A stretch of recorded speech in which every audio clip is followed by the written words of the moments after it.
Visa sponsorship కావాలి అనుకునే వాళ్ళకి బాగా యూజ్ అవుతుంది. నేను మా హస్బెండ్ త్రూ వచ్చాను. సో నాకైతే డిపెండెంట్ వీసా వచ్చింది. వర్క్ రెస్ట్రిక్షన్స్ అనేది చాలా తక్కువ ఉంటాయి అన్నమాట. ఆ వీడియో కాల్లో వచ్చేసి 4 మెంబర్స్ అయితే జాయిన్ అయ్యారు. మొత్తం నాకు జాబ్ వచ్చింది కూడా త్రూ లింక్డ్ఇన్ ద్వారానే అనమాట. మా ఆఫీస్ 2 డిఫరెంట్ లొకేషన్లో అయితే ఉందన్నమాట.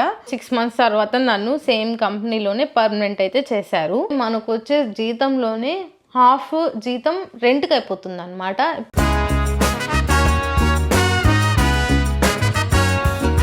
హలో అందరికీ, welcome back to our channel ప్రభావరం యూకే వ్లాగ్స్. ఎలా ఉన్నారు అందరూ? ప్రీవియస్ వీడియోలో యూకేలో నాకు జాబ్ ఎలా వచ్చింది అనే వీడియో అయితే చేసి పెట్టాను అనమాట. దానికైతే ఫ్యూ కామెంట్స్ వచ్చాయి యూట్యూబ్లో కానీ ఇన్స్టాగ్రామ్లో కానీ. సో వాటిని కవర్ చేస్తూ ఈ వీడియోలో నా వీసా స్టేటస్ ఏంటి, నా శాలరీ రేంజ్ ఎంత, నా రోల్ ఏంటి, జాబ్ పోర్టల్స్ కూడా మెన్షన్ చేస్తాను క్లియర్గా. ఇంకా దాంతోపాటుగా నా ఇంటర్వ్యూ ప్రాసెస్ కానీ జాయినింగ్ కానీ ఇంకా ఎన్నో విషయాలు అయితే ఈ వీడియోలో అయితే కవర్ చేద్దాము. సో వీడియో అయితే స్టార్ట్ చేసేద్దాం. ఫస్ట్ వచ్చేసి మీ రోల్ ఏంటి, మీరు ప్రజెంట్ వర్క్ చేస్తుంది ఏ రోల్ మీద. సో ఈ క్వశ్చన్ అయితే వచ్చిందనమాట. సో నేనైతే ఐటీలోనే వర్క్ చేస్తున్నాను. ఐటీలో నాకు వచ్చిన రోల్ వచ్చేసి ఇన్ఫ్రాస్ట్రక్చర్ ఇంజనీర్. ఇంకా ఎగ్జాక్ట్ చెప్పాలి అంటే నేను లైనెక్స్ సర్వర్స్ విత్ ఆటోమేషన్ అనమాట, దాంతోపాటుగా కుబర్నెటీస్. సో ఇది నా మెయిన్ రోల్.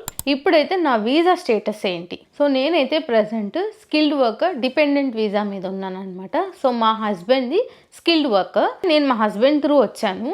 సో నాకైతే డిపెండెంట్ వీసా వచ్చింది. స్కిల్డ్ వర్కర్ డిపెండెంట్ వీసాకి వర్క్ రెస్ట్రిక్షన్స్ అనేది చాలా తక్కువ ఉంటాయి అన్నమాట. ఏ వర్క్ అయినా చేసుకోవచ్చు, ఐటీ జాబ్ అయినా చేసుకోవచ్చు, లేదా నాన్ ఐటీ అయినా చేసుకోవచ్చు అనమాట. సో నాకు ఎక్కువ వర్క్ రెస్ట్రిక్షన్స్ లేవు కాబట్టి వచ్చిన వెంటనే జాబ్ సర్చ్ చేసే అవకాశం అయితే ఉండింది. ఇప్పుడైతే జాబ్ ప్రయారిటీస్ గురించి మాట్లాడుకుందాము. సో యూకేలో డిఫరెంట్ వీసాస్ అయితే ఉంటాయి అన్నమాట. ఎక్కువ సిటిజన్స్ ఉన్న వాళ్ళకైతే జాబ్ ప్రయారిటీ హైగా ఉంటుంది అనమాట. నెక్స్ట్ వచ్చేసి ఐఎల్ఆర్ ఉన్న వాళ్ళకి, దాని తర్వాత స్కిల్డ్ వర్కర్ డిపెండెంట్ వీసా అయితే వస్తుంది అనమాట. స్కిల్డ్ వర్కర్ డిపెండెంట్ వీసా తర్వాత ఐసీటీ డిపెండెంట్స్కి అయితే ప్రయారిటీ వస్తుంది అనమాట. యాక్చువల్ స్కిల్డ్ వర్కర్స్ కానీ ఐసీటీ ఉన్న వాళ్ళు కానీ వాళ్ళ గురించి అయితే మాట్లాడుకుందాము. వీళ్ళందరికీ జాబ్ ప్రయారిటీ అనేది కొంచెం డిపెండెంట్స్తో పోల్చుకుంటే, సిటిజన్స్తో పోల్చుకుంటే తక్కువ ఉంటుంది. స్కిల్డ్ వర్కర్ వీసా మీద ఉన్న వాళ్ళు కానీ, లేకపోతే ఐసీటీ నుంచి స్కిల్డ్ వర్కర్ మీద వెళ్ళే వాళ్ళకి కానీ జాబ్స్ తెచ్చుకోవడం చాలా కష్టం. ఇక్కడ అంత ఈజీ ఉండదు. రీజన్ ఏంటంటే వాళ్ళకి కంపెనీ వాళ్ళు స్పాన్సర్ చేయాలి అన్నమాట. వాళ్ళకి స్పాన్సర్ చేయాల్సి వస్తుంది కాబట్టి బడ్జెట్గా కానీ లీగల్గా కానీ చాలా డిఫరెన్స్ ఉంటుంది. అదే డిపెండెంట్స్కి అయితే స్పాన్సర్షిప్ చేయాల్సిన అవసరం లేదన్నమాట. అందుకని కంపెనీస్ ఎప్పుడు ఆల్మోస్ట్ ఇలానే ఉంటాయి, డిపెండెంట్స్కే ప్రయారిటీ ఎక్కువ ఉంటుంది. ఇప్పుడైతే ఇంటర్వ్యూ ప్రాసెస్ అనమాట. కోవిడ్ రాకముందు ఇండియాలో కానీ యూకేలో కానీ జాబ్ ఇంటర్వ్యూస్ మొత్తం ఫేస్ టు ఫేసే జరిగేటివి. బట్ నేను వచ్చే టైంకి నాకైతే మొత్తం టీమ్స్ కాల్ అనమాట. సో నేనైతే ఫేస్ టు ఫేస్ వెళ్ళలేదు ఇంటర్వ్యూకి. సో నాకైతే ఎలా జరిగిందో చెప్తాను. ఆల్మోస్ట్ ప్రీవియస్ కాల్స్ అన్ని, అంటే హెచ్ఆర్ కాల్స్ కానీ లేకపోతే మేనేజర్తో కాల్స్ అంతా టీమ్స్ వాయిస్ కాల్స్ అయితే జరిగాయి అనమాట. బట్ నాకు మెయిన్ టెక్నికల్ కాల్ అయితే టీమ్స్ వీడియో కాల్ అయితే జరిగింది అనమాట. సో ఆ వీడియో కాల్ వచ్చేసి 4 మెంబర్స్ అయితే జాయిన్ అయ్యారు మొత్తం. సో నాకైతే స్టార్టింగ్ లో చాలా భయం వేసింది. అది వీడియో కాల్, మనకు ముందే టీమ్స్ లో ఎవరెవరు జాయిన్ అవుతున్నారు అనేది తెలుస్తుంది కదా. సో నాకు అప్పుడు ఆ మెయిల్ చూసిన తర్వాత 4 మెంబర్స్ జాయిన్ అవుతున్నారు అనగానే నాకు కొంచెం లిటిల్ బిట్ టెన్షన్ పడ్డాను అనమాట. అమ్మో ఇంతమంది జాయిన్ అవుతున్నారు, నేను మేనేజ్ చేయగలనా లేదా అని. బట్ ఇంటర్వ్యూ ప్రాసెస్ అయితే చాలా బాగా జరిగింది అనమాట. అందరూ 1 అవర్ కాల్ అయితే ఉన్నారనమాట. ఒకరి తర్వాత ఒకరు క్వశ్చన్స్ అయితే అడుగుతూ వచ్చారు. ఇది నా ఇంటర్వ్యూ ప్రాసెస్ అనమాట. బట్ ఇప్పుడైతే చేంజ్ అవుతుంది కాబట్టి మళ్ళీ ఇప్పుడు ఫేస్ టు ఫేస్ ఇంటర్వ్యూస్ అయితే జరగడం స్టార్ట్ అయిపోయాయి. ఇప్పుడు ఆల్మోస్ట్ అన్ని కంపెనీస్ టీమ్స్ వీడియోస్ కాల్ కాకుండా డైరెక్ట్ గా కంపెనీకి లేకపోతే ఆఫీస్ కి రమ్మని చెప్తున్నారు అనమాట ఇంటర్వ్యూస్ కి. రీసెంట్ గా అయితే అలా జరుగుతున్నాయి. నాకు తెలిసిన వాళ్ళు కూడా ఫేస్ టు ఫేస్ ఇంటర్వ్యూస్ అయితే చేసి వచ్చారనమాట కొందరు. మాక్సిమం అలానే జరుగుతున్నాయి, అన్ని జరుగుతున్నాయి అని చెప్పట్లేదు. కొన్ని ఇంకా స్టిల్ టీమ్స్ వీడియో ద్వారానే వెళ్తుంటే, బట్ స్లోగా చేంజ్ అవుతుంది. సో ఇప్పుడు నా జాయినింగ్ అనమాట.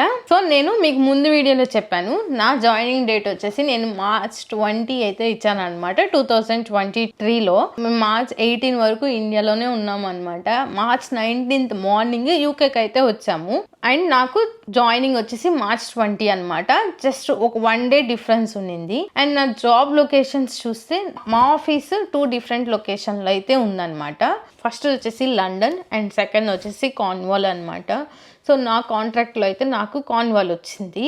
మేమున్న లొకేషన్ నుంచి కార్న్వాల్కి అయితే వెళ్ళాలి. ఆ రోజు చాలా దూరం అనమాట, 5 hours అనమాట మాకైతే. సో అందుకే మేమైతే ఆ రోజు ఆఫ్టర్నూనే ఫ్లైట్ అయితే బుక్ చేసుకున్నాం మేము ఉండే లొకేషన్ నుంచి. కార్న్వాల్లో మేము హోటల్ కూడా బుక్ చేసుకున్నాం అనమాట. March 19th వచ్చాము. జస్ట్ ఒక 1 hour 2 hours ఇంటికి వచ్చి లగేజ్ అంతా పడేసి మళ్ళీ లగేజ్ తీసుకొని వెంటనే కార్న్వాల్కి అయితే స్టార్ట్ అయిపోయాం అనమాట. ఫ్లైట్లో జస్ట్ 1 hour ట్రావెల్ అనమాట. సో పెద్ద ట్రావెలింగ్ చేసామని అయితే ఏం అనిపించలేదు.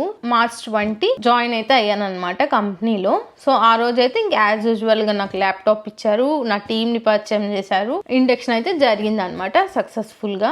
అండ్ నేను అదే మంత్లో ఇంకొక 5 days ఆగి మళ్ళీ అయితే వెళ్ళాను కార్న్వాల్కి. ఈసారి మా మేనేజర్ రమ్మని చెప్పారనమాట మీట్ అవ్వడానికి. సో నేను సెకండ్ టైం వెళ్ళేటప్పుడు బస్సులో అయితే వెళ్ళాము, మళ్ళీ హోటల్ బుక్ చేసుకొని. ఫొటోస్ అన్ని మీకైతే ఇక్కడ షేర్ చేస్తున్నాను. సో ఇక్కడ కూడా ఇండియాలో లాగే 6 months ప్రొవిజన్ పీరియడ్ అయితే ఉంటుందన్నమాట మనం ఏదైనా కొత్త కంపెనీలో జాయిన్ అయినప్పుడు.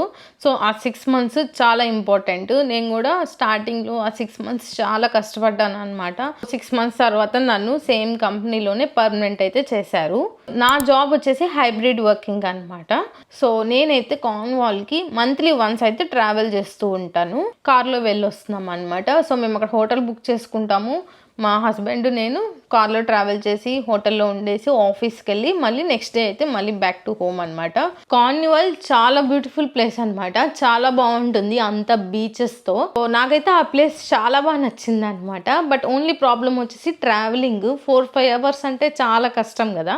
అండ్ ఆల్సో లండన్ ఆఫీస్కి కూడా వెళ్తూ ఉంటాను అనమాట. ఏదైనా మీటింగ్స్ ఉన్నప్పుడు కానీ ఎవరైనా వస్తున్నప్పుడు కానీ లండన్ ఆఫీస్కి అయితే ట్రావెల్ చేస్తూ ఉంటాను. సో మాకైతే లండన్ ఆఫీస్ దగ్గర, బట్ కార్న్వాల్ ఆఫీస్ మాత్రం చాలా దూరం అనమాట. అందుకే నేనైతే ప్రెసెంట్ మంత్లీ వన్స్ ట్రావెల్ చేస్తున్నాను. మిగతా రోజులంతా వర్క్ ఫ్రమ్ హోమే. ఇంకొక డౌట్ రావచ్చేమో, ఎక్స్పెన్సెస్ వాళ్ళు పే చేస్తున్నారా లేకపోతే మేము పే చేసుకుంటున్నామని. సో మా ట్రావెలింగ్కి కానీ హోటల్లో స్టేయింగ్కి లేకపోతే హోటల్లో బ్రేక్ఫాస్ట్ తీసుకుంటే బ్రేక్ఫాస్ట్కి వీటికి అన్నిటికీ మేమే పే చేస్తున్నాం అనమాట మా ఓన్ మనీతో. ఎందుకంటే కాంట్రాక్ట్ నాకు కార్న్వాలే కాబట్టి. సో నేను కార్న్వాల్కి అప్ అండ్ డౌన్ చేసినప్పుడు నా ఓన్ ఎక్స్పెన్సే తీసుకోవాలి. ఇప్పుడు జాబ్ పోర్టల్స్ అనమాట. సో నేను లాస్ట్ వీడియోలో పోర్టల్స్ అయితే అన్నీ మెన్షన్ చేశాను, బట్ అది చాలామంది మిస్ అయినట్టున్నారు. సో కింద కమెంట్స్లో అయితే అడిగారు అనమాట. దాంతోపాటుగా ఇన్స్టాగ్రామ్లో కూడా మెసేజ్ చేశారు పోర్టల్స్ మెన్షన్ చేయండి అని చెప్పేసి. సో ఇప్పుడైతే నేను ఈ వీడియోలో క్లియర్గా అయితే చెప్తాను. యూకేలో చాలా డిఫరెంట్ పోర్టల్స్ అయితే ఉంటాయి. సో నాకు తెలిసినవి అండ్ నాకు ఉపయోగపడినవి అయితే నేను క్లియర్గా మెన్షన్ చేస్తాను. అండ్ వాటి లింక్స్ కూడా కింద డిస్క్రిప్షన్లో ఇస్తాను. సో మీరు ఆ లింక్స్ యూస్ చేసుకొని మీరైతే జాబ్స్ అయితే అప్లై చేసుకోవచ్చు అనమాట. సో ఫస్ట్ వచ్చేసి లింక్డ్ఇన్ అయితే నాకు చాలా యూజ్ అయింది అనమాట. ఇండియాలో నేను లింక్డ్ఇన్ చాలా తక్కువ వాడాను, బట్ యూకే వచ్చిన తర్వాత లింక్డ్ఇన్ ప్రొఫైల్ని అప్డేట్ చేసుకున్నాను అనమాట ప్రీవియస్ ఎక్స్పీరియన్స్తో. సో నేనైతే మ్యాక్సిమం నా జాబ్స్ అన్ని లింక్డ్ఇన్తోనే ఎక్కువ అప్లై చేసేదాన్ని. అండ్ నాకు జాబ్ వచ్చింది కూడా త్రూ లింక్డ్ఇన్ ద్వారానే అనమాట. నెక్స్ట్ వచ్చేసి జాబ్ సర్వ్. ఇది కూడా చాలా బెస్ట్ అనమాట జాబ్ సర్చింగ్కి. సో ఈ పోర్టల్లో ఇంకా ఫిల్టర్ ఆప్షన్ అయితే ఉంటుందన్నమాట. ఇక్కడ నేను పిక్ అయితే అటాచ్ చేస్తున్నాను. సో మనం ఆ ఫిల్టర్ యూజ్ చేసుకొని ఏమేమి జాబ్ రోల్స్ వీసా స్పాన్సర్షిప్ అయితే అవైలబుల్ ఉన్నాయో మనం ఇక్కడ ఈ పోర్టల్ అయితే క్లియర్గా చూసుకోవచ్చు అనమాట. ఇది వీసా స్పాన్సర్షిప్ కావాలి అనుకునే వాళ్ళకి బాగా యూజ్ అవుతుంది. సో దీంతో పాటుగా ఇంకా టోటల్ జాబ్స్, ఇండీడ్ ఇవన్నీ ఉంటాయి. ఇప్పుడు మెయిన్ది గూగుల్ జాబ్స్ అనమాట. గూగుల్ జాబ్స్ అంటే మనం ఏదైనా కొత్త కంట్రీకి వెళ్ళినప్పుడు అక్కడ మనకు జాబ్ పోర్టల్స్ ఏమేమి ఉన్నాయి అసలు పూర్తిగా తెలియనప్పుడు జస్ట్ గూగుల్లోకి వెళ్ళి మీరు ఏదైతే రోల్ సెర్చ్ చేస్తున్నారో దాన్ని సెర్చ్ చేస్తే కింద మనకు లిస్ట్ ఆఫ్ జాబ్ రోల్స్ వస్తాయన్నమాట. విత్ పోర్టల్స్ కూడా వస్తాయన్నమాట. సో మీరు ఆ పోర్టల్స్లోకి వెళ్ళి మీ అకౌంట్స్ని క్రియేట్ చేసుకొని జాబ్ సెర్చ్ అయితే చేసుకోవచ్చు. సో తెలియని వాళ్ళకు కూడా డిఫరెంట్ పోర్టల్స్ అయితే మనం గూగుల్లో అయితే చూడొచ్చు. ఇప్పుడు మెయిన్ది నా శాలరీ ఎంత. సో మనం ఐటీలో వర్క్ చేస్తున్నప్పుడు కానీ, నాన్ ఐటీలో వర్క్ చేస్తున్నప్పుడు కానీ, లేకపోతే వేరే దగ్గర వర్క్ చేసుకునేటప్పుడు మన ఎగ్జాక్ట్ శాలరీ మెన్షన్ చేయడం అనేది కరెక్ట్ కాదనమాట. బట్ నేనైతే నాకు శాలరీ ఎంత వస్తుంది అనేది ఒక రేంజ్ అయితే చెప్తానమాట. సో నేను మీకు ఇందాక నా పొజిషన్ ఏంటి అని చెప్పాను, ఇన్ఫ్రాస్ట్రక్చర్ ఇంజనీర్. సో నా పొజిషన్కి నాకు ప్రెసెంట్ వచ్చే శాలరీ అనేది 40 to 45K మధ్యలో అయితే వస్తుంది. సో నేను ఇప్పుడు చెప్పిన ఈ శాలరీ రేంజ్ ఇదంతా నేను పౌండ్స్లో అయితే చెప్తున్నాను అనమాట. పౌండ్స్లో అనగానే అమ్మో ఎంత సేవ్ చేసుకుంటున్నారో అనేది ఒక డౌట్ రావచ్చు. అంత సీన్ ఉండదండి ఇక్కడ. ఎందుకంటే మనకు వచ్చే జీతంలోనే హాఫ్ జీతం రెంట్కి అయిపోతుంది అనమాట. ఇప్పుడు సపోజ్ నేను మీకు ఆల్రెడీ నా శాలరీ రేంజ్ ఎంతో చెప్పాను కదా, దాంట్లో ఈ హౌస్ రెంట్ 1,30,000 అవుతుంది. దానికే పోతుంది అనమాట నాకు నా సగం శాలరీ మొత్తము. సో అలా ఉంటాయి ఇక్కడ. మనకు శాలరీస్ మంచిగా వచ్చినా కానీ హౌస్ రెంట్స్ బయట ఖర్చులు కూడా అలానే ఉంటాయి. సో మేమైతే హౌస్ చేంజ్ అయ్యామన్నమాట. ఇప్పుడు మేము ఫ్లాట్ నుంచి ఇండిపెండెంట్ హౌస్కి అయితే వచ్చాము. మీకు కానీ హౌస్ టూర్ కావాలంటే కింద కామెంట్స్లో మెన్షన్ చేయండి, నేనైతే హోమ్ టూర్ చేస్తాను. సో నా రోల్కి శాలరీస్ ఎలా ఏ రేంజ్లో ఉంటాయి అని ఒక ఐడియా ఇవ్వడం కోసమే నేను ఇది చెప్తున్నాను అనమాట. హోప్ మీరైతే అర్థం చేసుకుంటారని అనుకుంటున్నాను. లాస్ట్ వన్, నేను చేస్తున్న జాబ్ ఫుల్ టైమా లేకపోతే కాంట్రాక్టా? ప్రజెంట్ నేను చేస్తున్న ఈ జాబ్ అయితే ఫుల్ టైమ్ అనమాట, కాంట్రాక్ట్ అయితే కాదు. ఇదనమాట నా జాబ్ గురించి కంప్లీట్ డీటెయిల్స్. మీకు ఏదన్నా ఇంకా డౌట్స్ ఉంటే కింద కామెంట్స్లో అయితే షేర్ చేసుకోండి. ఎవరైతే ఫస్ట్ టైం యూకేకి వచ్చి జాబ్స్ వెతుక్కుంటున్నారో లేకపోతే ఎక్స్పీరియన్స్ వాళ్ళే జాబ్ చేయాలి అనుకుంటున్నారో మీ అందరికీ ఆల్ ద బెస్ట్ నా సైడ్ నుంచి అయితే. కాల్స్ రావట్లేదని బాధపడకండి, ఏదో ఒక రోజు కాల్స్ అయితే వస్తాయి. మీరు కూడా మీరు అనుకున్న పొజిషన్ అయితే చూస్తారు. కాల్స్ రాకపోయినా జాబ్ రాకపోయినా ఆ బాధ ఎలా ఉంటుందో నాకు బాగా తెలుసు, నేను బాగా ఎక్స్పీరియన్స్ అయ్యాను. బట్ మీరు డిస్కరేజ్ అవ్వకుండా మీ సైడ్ నుంచి అయితే మీరు ట్రై చేస్తూనే ఉండండి. So stay positive and stay strong.